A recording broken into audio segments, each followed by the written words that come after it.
Hola, qué bueno que nos acompañan. Hoy vamos a abrir un documento que para muchos puede ser intimidante, el Diario Oficial de la Federación del 21 de noviembre de 2025. Pero hay que verlo así. Más que un compendio de leyes, es como un mapa que nos muestra exactamente hacia dónde se mueve el poder y el dinero en el país. Y esa es nuestra misión de hoy, justamente, descifrar ese mapa. Vamos a rastrear el dinero público con un nuevo sistema para controlar las grandes obras. Veremos cómo una decisión sobre el impuesto a la gasolina pues crea dos Méxicos distintos en las gasolineras. También celebraremos una victoria para los productores de mezcal en el Estado de México. Y vamos a cerrar con un fallo de la Suprema Corte que le da un buen jalón de orejas a los municipios que querían cobrar por el derecho a la información. Es un recorrido denso, pero fascinante. ¿Listos?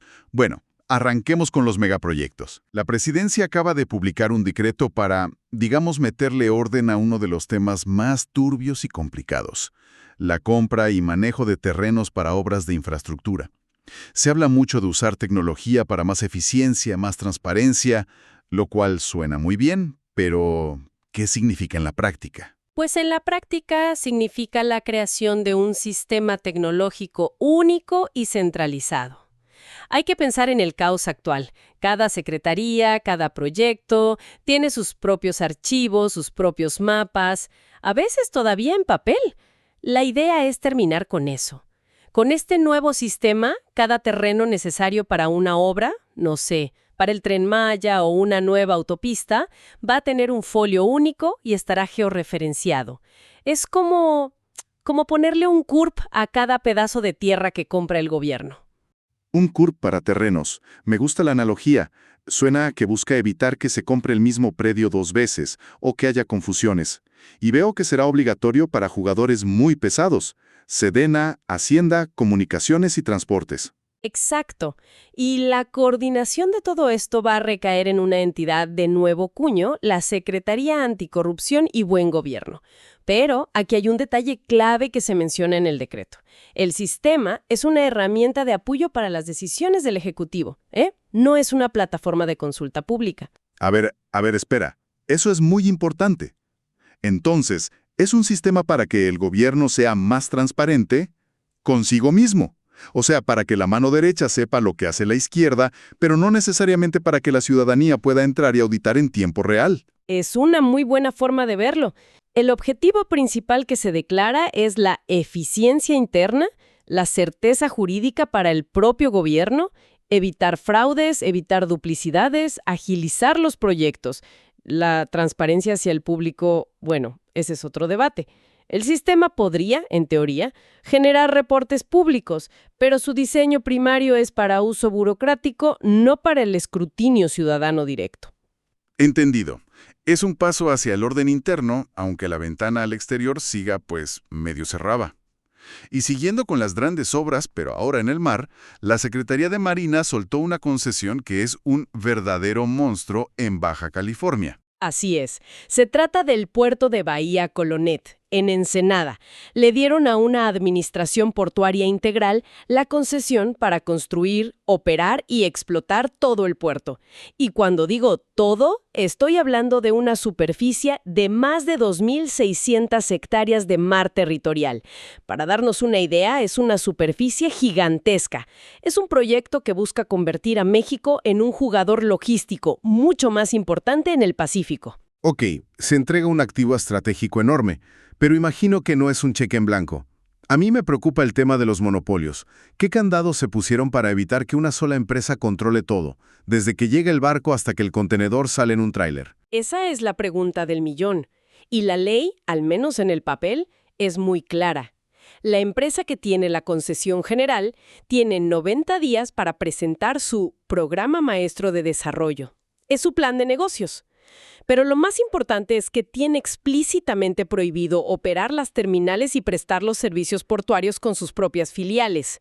Está obligada a subcontratar a terceros, a través de licitaciones. Pero, bueno, en México conocemos bien la historia de las empresas amigas o los prestanombres. ¿Qué tan estricta es la vigilancia?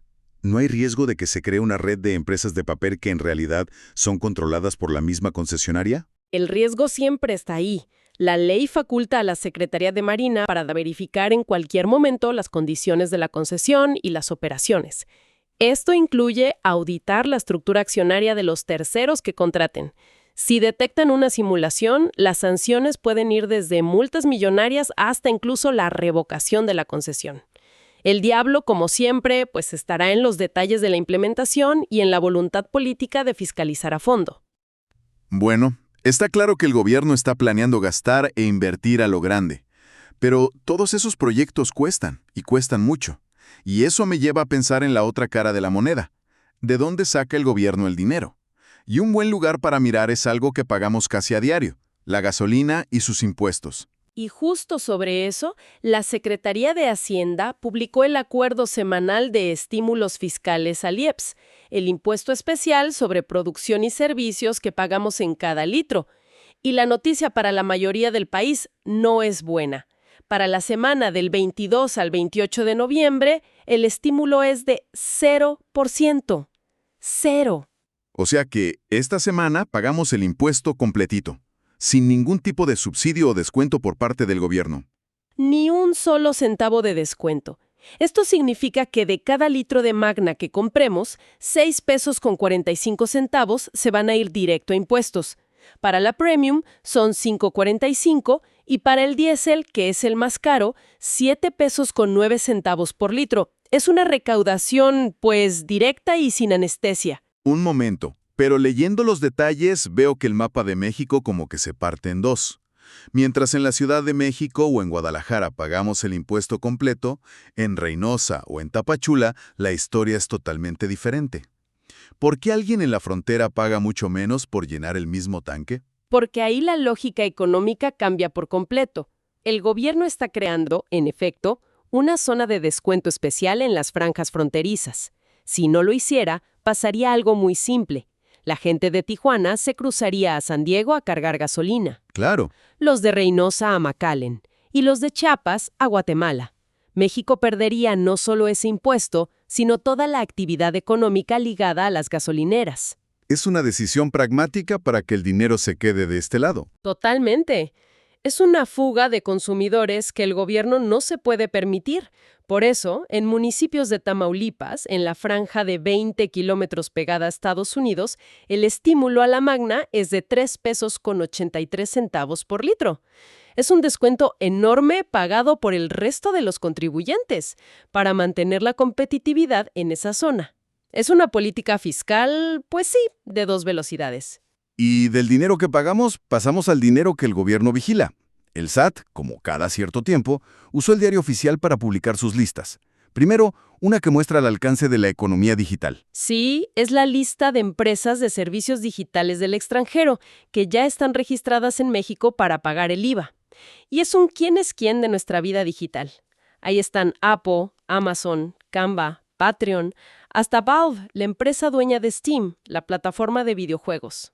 Esto me genera una duda. ¿Significa que estas empresas están pagando más impuestos o simplemente nos están pasando el costo a los usuarios?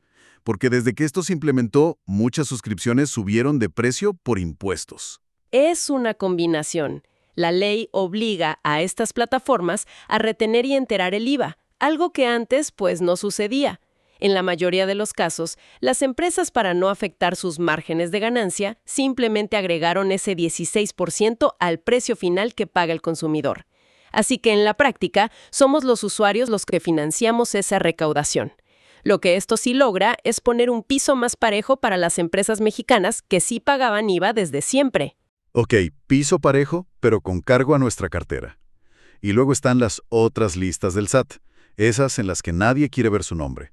Las famosas listas del artículo 69-B del Código Fiscal. Las listas de las empresas fantasmas. Hoy se publicaron 2. Una es el listado definitivo. Son empresas que ya se comprobó que vendían facturas para simular operaciones, pero no tenían ni empleados, ni oficinas, ni nada para respaldarlas. Para ponerlo en cristiano, son compañías que existen solo en papel y su negocio es venderle facturas falsas a otras empresas que quieren engañar al SAT, fingiendo gastos que nunca hicieron para pagar menos impuestos. Así de simple. No lo pudiste decir mejor. Le diste al clavo. Y estar en esa lista definitiva es la muerte fiscal. Significa que todas las facturas que emitieron ya no valen nada. Y quienes las usaron para deducir impuestos ahora tienen un problema muy, muy serio con el fisco. Y junto a esa se publicó otra lista, la de presunción. Son empresas que el SAT tiene en la mira por el mismo comportamiento, pero a las que todavía les da una última oportunidad. Tienen 15 días hábiles para ir ante la autoridad y demostrar que son reales, que tienen empleados, que prestan los servicios que facturan. Si no lo logran, su siguiente parada es la lista definitiva. Fascinante cómo estas reglas fiscales nos llevan de la gasolinera a las oficinas del SAT, y de ahí a las reglas que protegen a las industrias mexicanas. Y aquí es donde el diario oficial se pone extrañamente específico, porque hoy le tocó el turno a los globos de fiesta. Globos de plástico metalizado.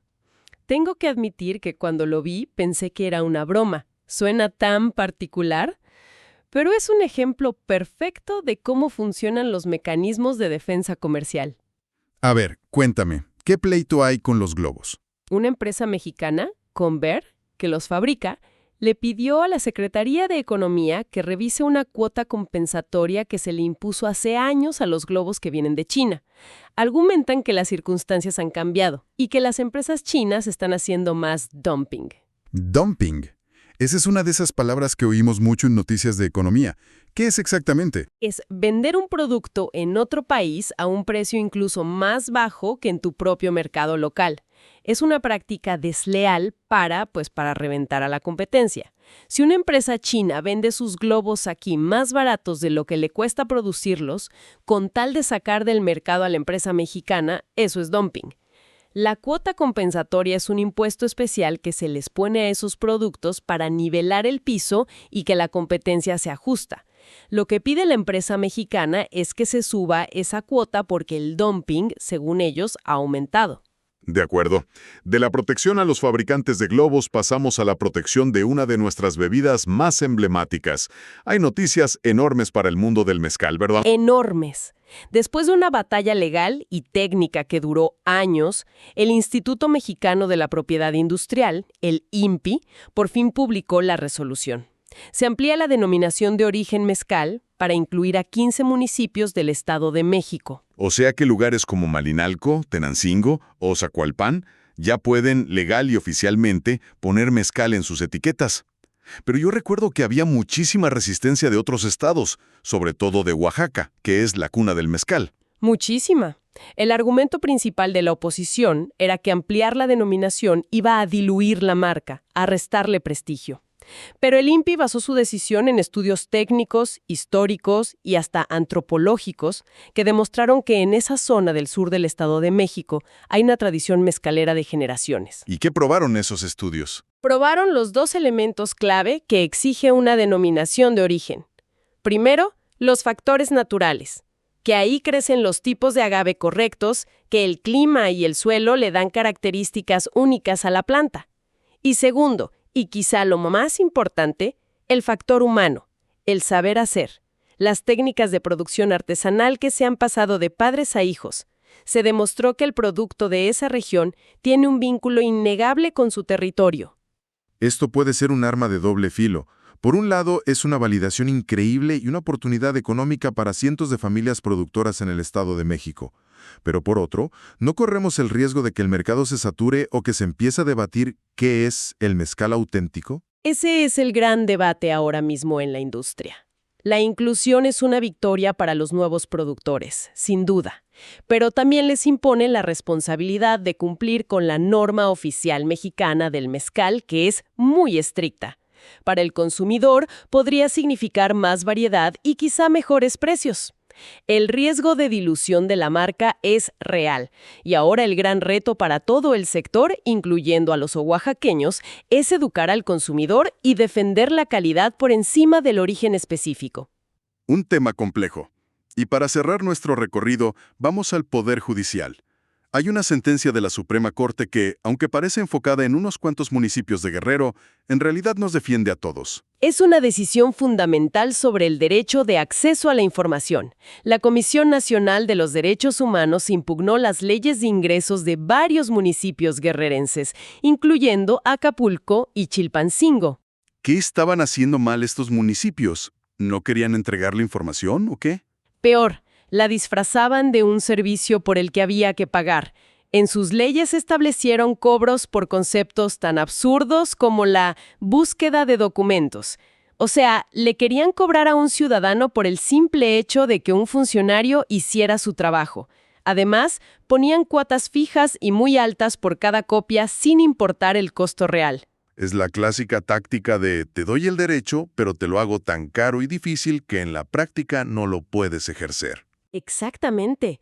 Y la Suprema Corte fue tajante. Dijo que eso viola el principio de gratuidad del derecho a la información, que está en el artículo 6 de la Constitución. El razonamiento es simple y poderoso. El acceso a la información debe ser gratuito. Lo único que te pueden cobrar es el costo de los materiales, las hojas, el tóner, el CD. Pero ese cobro tiene que ser razonable y proporcional al costo real, no una cuota arbitraria para desincentivar las solicitudes. Entonces, la Corte invalidó esas leyes. Declaró inválidos esos artículos específicos y le mandó un mensaje muy claro al Congreso de Guerrero. La próxima vez que legislen sobre esto, tienen que establecer cuotas objetivas basadas en costos reales. Es un fallo que sienta un precedente importante para todo el país y protege a cualquier ciudadano que quiera pedirle cuentas a su gobierno, sin importar qué tan pequeño o grande sea. Y eso nos deja con el análisis de hoy. Un viaje que nos llevó de un sistema informático para vigilar obras públicas a una política fiscal de 2 velocidades para la gasolina, pasando por la protección de los globos, la expansión del universo del mezcal y la defensa de nuestro derecho a saber. Lo interesante es ver los hilos que conectan todo esto. Por un lado, tenemos al gobierno federal creando un sistema tecnológico súper sofisticado para centralizar información y ser más eficiente, pero para uso interno. Y por el otro, tenemos a la Suprema Corte defendiendo a la ciudadanía contra gobiernos locales que ponen barreras económicas para no entregar información. Y esto nos deja con una pregunta para reflexionar. ¿No es así? Crear una burocracia digital súper eficiente para sus propios fines, pero igual de opaca que siempre para el ciudadano de a pie que solo quiere saber en qué se gastan sus impuestos. Una pregunta clave para el futuro. Gracias por habernos acompañado en este recorrido a fondo. Nos escuchamos en la próxima.